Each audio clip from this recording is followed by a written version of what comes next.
bonsoir. Ça me manque en fait. J'avais trop envie de faire des vidéos, sauf que je ne sais pas faire autre chose que raconter ma vie. Tu sais, j'ai cherché des concepts. Et en vrai, il y a plein de choses que j'ai envie de faire. Dans ma tête, j'ai des idées, mais en même temps, j'ai pas d'idées. Enfin bref, aujourd'hui, j'avais juste envie de faire le bilan. Genre, bilan de la rentrée. Quoi en 2 mois, qu'est-ce qui peut se passer? C'est fou. Déjà, on est bientôt en octobre. Comment ça, on est bientôt en octobre? Pour moi, juin, c'était vraiment il y a 3 mois. C'était il y a 3 mois en fait.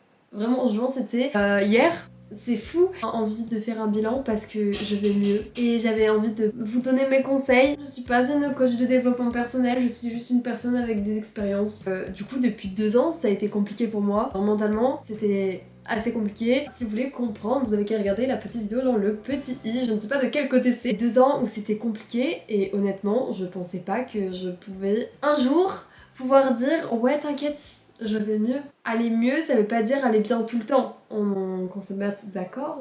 Par rapport à là où j'étais il y a encore 1 an, on est bien loin de ça et c'est cool. Genre, qu'est-ce qui a évolué dans ma tête? Qu'est-ce qui peut aider? Si vous n'allez pas bien en ce moment, déjà, vous n'hésitez pas à m'envoyer un message. Voilà, si vous avez besoin de parler. Et donc, on va commencer sur ce point-là. Ce qui m'a énormément aidé, c'est de réaliser que oui, je pouvais compter sur des gens. Je pense que je me suis construite toute seule une peur de pas avoir d'amis. Quand je vais pas bien, quand je stresse, les pensées négatives m'envahissent. Ce que je pense, c'est tu es seule, t'as pas d'amis, t'en auras jamais, tu peux pas te faire tes potes. Un peu des croyances que je me suis intégrée. J'ai longtemps cru et j'ai encore du mal à m'en défaire que en fait, si j'ai des amis, j'ai des gens sur qui compter. Et j'ai de la chance parce que j'ai des gens super en plus sur qui compter, donc c'est trop cool. Moi, j'ai un peu essayé de comprendre pourquoi j'avais cette peur et pourquoi je pensais ça. J'ai toujours revendiqué le fait que j'étais une personne indépendante. Limite, c'était même plus un trait de caractère, c'était ma personnalité. Je suis une femme indépendante. D'un côté, oui, mes parents ont divorcé et je pense qu'un divorce, malgré tout, quand ça arrive jeune, et bah ça te fait prendre en autonomie. En tout cas, dans mon histoire, ça m'a fait prendre beaucoup en autonomie et donc en indépendance. L'indépendance, c'est quand même quelque chose de bien. Il faut apprécier être seule, faire des choses seule, entreprendre des choses seule.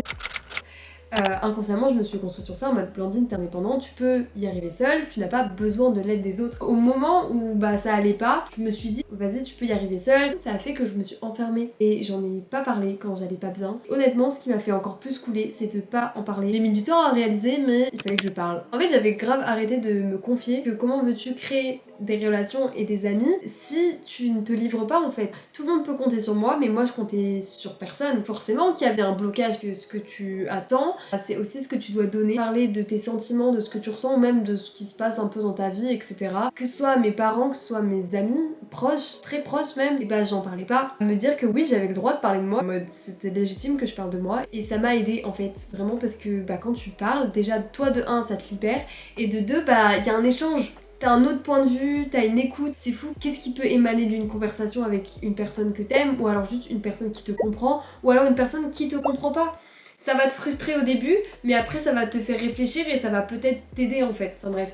Et même dans le fait de se livrer à de nouvelles personnes, c'est quelque chose dont j'avais du mal. En fait, à partir du moment où quand tu rencontres de nouvelles personnes et que tu fais confiance juste pour dire des aspects de toi, raconter des anecdotes, c'est des choses que je faisais plus, tu vois, et que j'ai recommencé à faire, et bah ça a fait que tu crées des liens, parler avec des gens et faire confiance aux gens, ça te fait évoluer. Et je trouve que dire oui, j'ai personne sur qui compter, personne n'est là pour moi, personne m'écoute, c'est vraiment tellement faux. C'est vraiment un manque de volonté. Dans tous les gens qui t'entourent, même des gens en général, il y a forcément quelqu'un qui est là pour t'écouter et qui attend que ça en fait. Finalement, toi, quand tu rencontres des gens, t'attends qui te parlent. Une psy, ça m'a énormément aidé. Aller voir un professionnel de santé mentale, c'est hyper bénéfique et je peux que le conseiller d'un coup, ça c'est sûr. Je sais qu'il y a des applications et qu'on peut être mis en relation avec des psys gratuitement si je me trompe pas, mais j'avoue que je suis pas assez renseignée pour donner par contre les liens, etc. Mais faites vos recherches et je suis sûre que vous pouvez trouver. Si t'as personne vraiment sur qui compter, en tout cas tu sais que tu peux compter sur moi, que moi je peux t'écouter. En fait, y a pas de souci. Bref, le premier conseil que je pourrais dire, c'est vraiment parler. Et vraiment, ça aide. Deuxième tips, c'est vraiment se parler. Genre, tu sais, il faut parler aux autres, mais aussi il faut te parler à toi-même. Et je n'avais plus de batterie, du coup, je crois que le plan a changé. Du coup, ouais, j'étais grave passive de ce qui se passait à l'intérieur de moi. Et en fait, moi, ce qui m'a aidé, tenir un carnet. Vraiment. Je m'étais dit, vas-y, tu vas commencer ça. Ça fait plusieurs mois que j'écris un journal. En fait, le matin, c'est la première chose que je fais et j'écris ce qui me passe par la tête. Ça peut être des petites phrases, des fois ça peut être des gros paragraphes. J'exprime ce qui me traverse l'esprit. Ça peut être très bien, oh là là, j'ai une bougie sur ma table, il fait beau aujourd'hui, j'ai rêvé de ci, j'ai rêvé de ça. Je me mets des petites affirmation positive. Tu sais, juste te dire ouais je suis belle, j'aime qui je suis. En fait ça te fait prendre confiance en toi, je pense inconsciemment. Des fois je me fais une petite liste d'objectifs. Mais pas des objectifs en mode il faut que je devienne Elon Musk demain en fait. Pas du tout. Ça peut vraiment être juste faire mon lit, tu vois. Mais juste le fait, la satisfaction en fait de pouvoir cocher, bah même si tu réalises pas tous ces objectifs, ça permet de faire perdre la gravité de ne pas faire ce que j'avais prévu de faire. Je sais pas si je suis claire quand je m'exprime. Est-ce que vous comprenez ce que je dis? J'espère que oui parce que c'est très intéressant. Et 24 heures, tu peux faire plein de choses mais tu peux pas toujours tout faire non plus. Et il y a des choses qui passent en priorité parfois et voilà. Et pareil, s'il y a un jour où je le fais pas, c'est pas grave. Je pense que sous cette forme de journal, c'est plus le fait d'extérioriser, prendre conscience de ce que je ressens. Parce que des fois tu peux vivre quelque chose dans ta journée et juste le fait de l'écrire, de revenir dessus, et bah ça peut te faire comprendre pourquoi, d'où ça vient, comment t'as géré, comment t'aurais pu gérer ça. En fait le fait de revenir sur ce que t'as pu vivre, ce que t'as pu ressentir, et bah ça te permet d'avoir une autre vision. Comme si t'en parlais à quelqu'un en fait. Prendre autre chose qui vous fait extérioriser. Je sais pas, peut-être le dessin, t'aimes trop dessiner, essaie de dessiner un fragment de ta journée, une émotion que t'as pu ressentir et peut-être que ça va t'aider à comprendre. Enfin je sais pas en fait, mais moi je sais en tout cas que ça m'a grave aidé. Troisième chose, j'ai fait une petite vidéo TikTok dessus, hyper improvisée il y a genre 1 ou 2 semaines, je sais plus. Parce que bah à ce moment-là, par contre, ça allait pas trop bien. Il y a forcément des moments où ça va moins bien, mais en fait à chaque fois que je vais moins bien, et bah je me rends compte que c'était vraiment une leçon, c'est quelque chose que j'avais besoin d'apprendre pour ensuite aller mieux. Genre vraiment à chaque fois que je vais pas bien, ça me fait grandir de ouf. C'est fou parce que je voyais pas du tout comme ça avant en fait. Avant c'était vraiment je vais pas bien, je comprends pas, vas-y je vais toujours être malheureuse dans ma vie. Bref, tout ça pour en venir que ce qui m'a aussi beaucoup aidé à aller mieux, c'est avoir un pourquoi. Pourquoi je fais ce que je fais. Et donc ça m'a énormément aidé, notamment dans ma guérison de l'anorexie. J'ai juste à me rappeler pourquoi je fais ça en fait. Pourquoi je me suis lancée dans ça. Parce que je dois guérir, tu vois.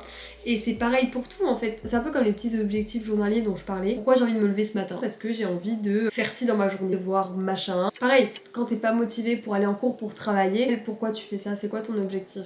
C'est de la vodka pure, bien évidemment. Petit aparté qui n'a rien à voir avec la vidéo, mais regardez ce que j'ai trouvé. En fait, c'était la braderie à Lyon ce week-end. C'est trop beau. Vraiment, ils appelaient ça un phosphore. Je sais pas si ça s'appelle vraiment un phosphore. Un bougeoir, peut-être. En fait, vraiment, j'ai la vision de Barbie réponse. Elle se balade avec ça et sa petite bougie et ça l'allume en fait. C'est génial. Ça m'a fait du bien d'en parler, ça fait du bien de se dire que, tu sais, tu peux donner des conseils. Oui, je peux dire que je vais mieux. Et si on finissait sur une petite annonce? J'ai trop envie d'être régulière sur YouTube. J'ai des idées, comme je vous ai dit, mais déjà, faut que je les mette en place. J'aimerais vraiment m'y tenir. Et du coup, malgré tout, j'espère que ça peut plaire. Moi, ça me plaît en tout cas ce que je fais. Du coup, si ça me plaît, et bah c'est le principal. Mais c'est fou, regardez. Le soleil apparaît. C'est la golden hour. J'adore.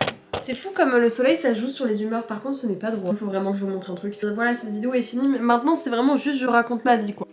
Non, au pire. En fait j'allais vous montrer un truc, mais ça fera l'objet d'une autre vidéo. Du coup si vous êtes ready, bah dites-le moi, dites Blandine, on attend que tu fasses une vidéo sur le... Je sais que ça nous plaît beaucoup en fait. Envoyez. Bref, bisous.